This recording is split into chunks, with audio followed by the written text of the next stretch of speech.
this is a very, very tough man to track down. We used to bump into him a lot in Johannesburg at Zwartkops, you know, playing around in some Polo Cup cars. Now I've got to come all the way to Germany, to Norisring, to DTM. Marius, it's a proud. pleasure to have you here. Thanks a lot. Proud, but seriously, flying the flag at DTM never ever happened for a South African before. I know that was the goal. It was. I mean, like you said, you know, it's never been done before, and to be honest, this dream was getting further and further away the last few years. 2017 was a hard year for us, and naturally I started losing slightly sight of this DTM dream, and then it started slowly coming back, you know, things started working out. I always say when you have a good time, everything just flows. You don't need to really put effort and try to make it work. I signed my first DTM contract with BMW at the beginning of the year. So from that point of view, super, super happy to be here. It's amazing, like you said, you know, being a DTM driver at 20 years old is, what more can you ask for, you know? No, but you know, we were standing there watching the first race, and I'm kind of going, this is nuts. You and I have sat in paddocks of now, here you are. What is the pinnacle of tin top racing? It's pressure in this environment? A lot. I mean, obviously coming in as a BMW factory driver now, BMW expects so much, and it's fully understandable, you know, when they're putting in so much money into a program that they expect a lot from their drivers. I've had to step up my game as well. The last few years I haven't been in the most professional series, you know. When you come to something like this where it's basically on the Formula 1 level. So my eyes have really gone open this year to a number of things, not only driving, also the media side of it as well.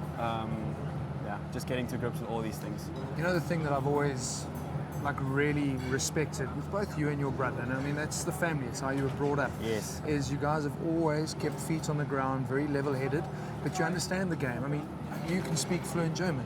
You did that straight away. Yeah, Answer in German. Ich kann Deutsch sprechen. Also, ja. I mean... No, keep talking in German. I'll just put a strapline translator. No, talk a bit in German, because this amazes me.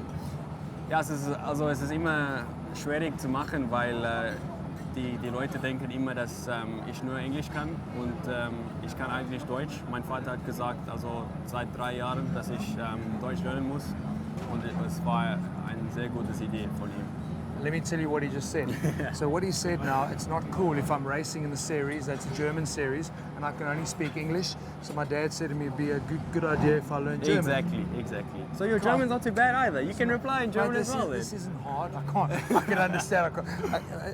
The media circus is a reality. I mean, I think that's critical, being able to market yourself.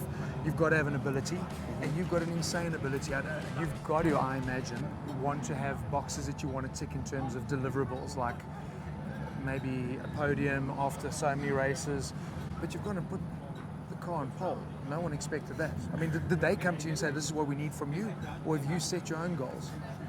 Well, no, they didn't come to me and kind of give me a list of things to do, but of course, naturally as a racing driver you put a lot of pressure on yourself, and that's not really a bad thing, I think, always, because you really push yourself to new limits.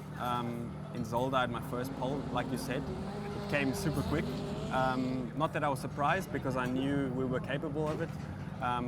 As a driver it's important to have a lot of trust in yourself as well, and not in an arrogant way at all. You know, you need to just have the trust and know you're able to do it, and that's in the end of the day why BMW employed me. They saw the ability in me. Because of that reason I had a lot of confidence lately in my driving, especially. You have to. It's a confidence game. Exactly, and it's been showing the last few races. Norisring is a bit more tricky, I would say.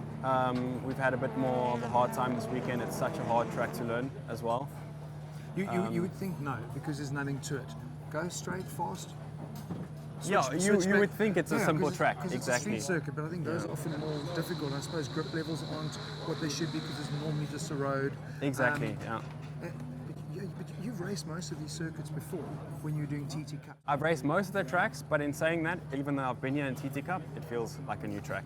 You know, I've got 600 horsepower behind me now. In TT Cup, it was like 300.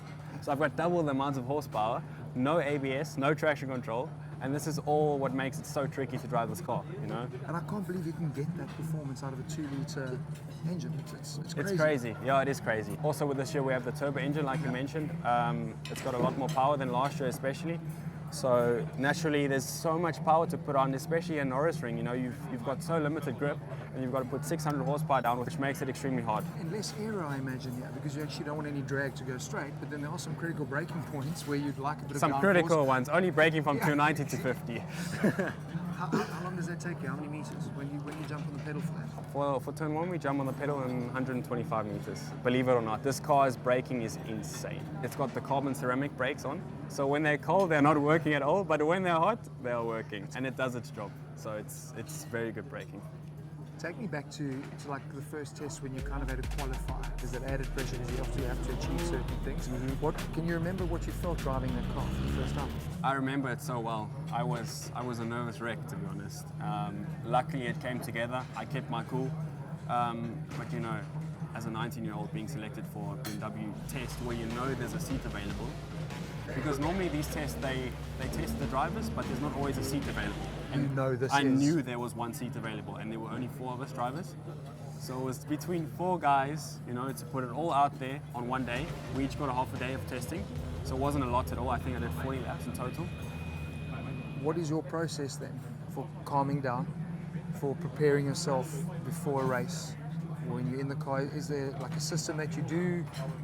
Well, I'm generally quite a calm person, I would say. So that helps a lot in the racing environment because, you know, there's a lot of people getting hot-headed. Exactly, you know, and especially before the race, it's quite tricky now because you've got so many fans on the grid, and then you try to get on your zone, but all the fans just want autographs and they want to talk to you, which is understandable. You know, it's part of the show we put on for the fans as well.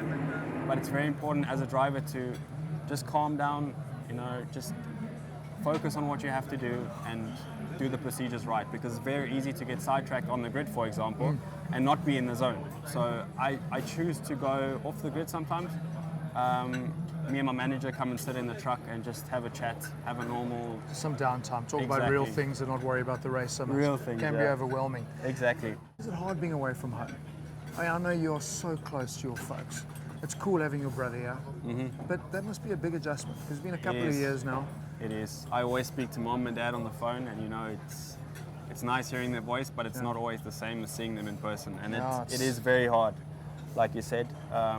It's gotten easier over the years, I have to say. Like now, I'm 20, my brother's 23. You know, we've been in Europe for 3 years already, or at least I have.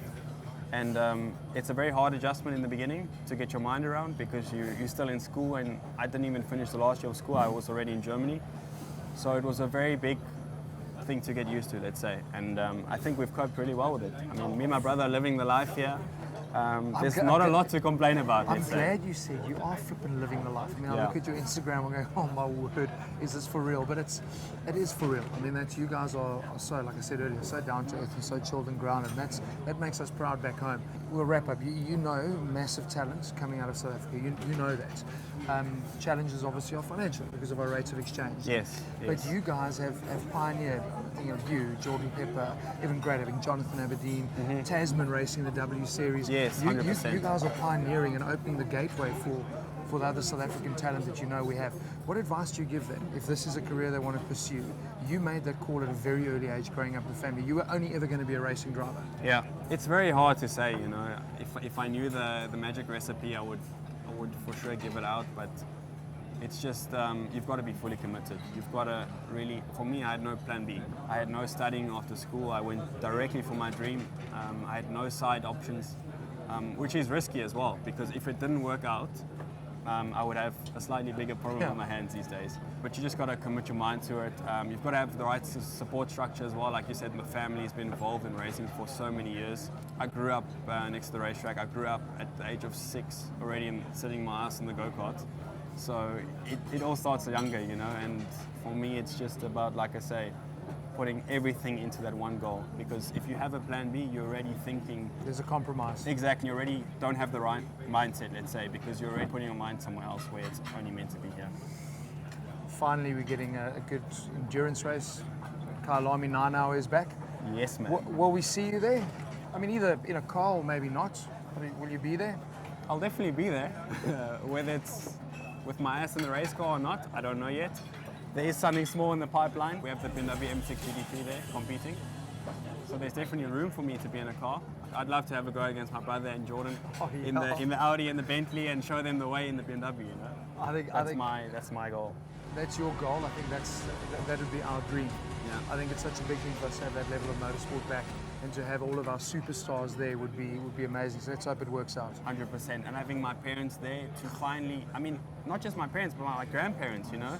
Some of them have never seen me race on a racetrack before. And here we are, exactly. Here we are with an international race. Hennie's never seen me do an international race before, so that's going to be mega special. I can't wait. I've kind of given the tip away now, haven't I? By saying, but anyway, let's wait and see. See how well we do this thing, eh? I'm not meant to tell you that I am, but yeah, anyway, listen. Well Thanks done. a lot, Marius. Seriously. Thanks for being here. It's always great to have some South African flags waving the flag. We are big time. Thanks legends. a lot. Let's go get a beer. Oh no, you're not allowed to, eh? Oh, I have my sparkling water.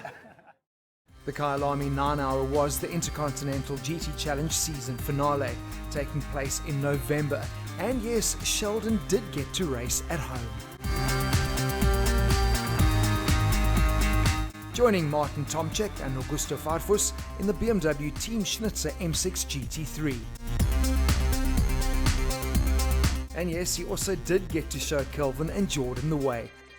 A brilliant qualifying in really tricky conditions saw him put the car in 6th place, the only BMW in the top 10.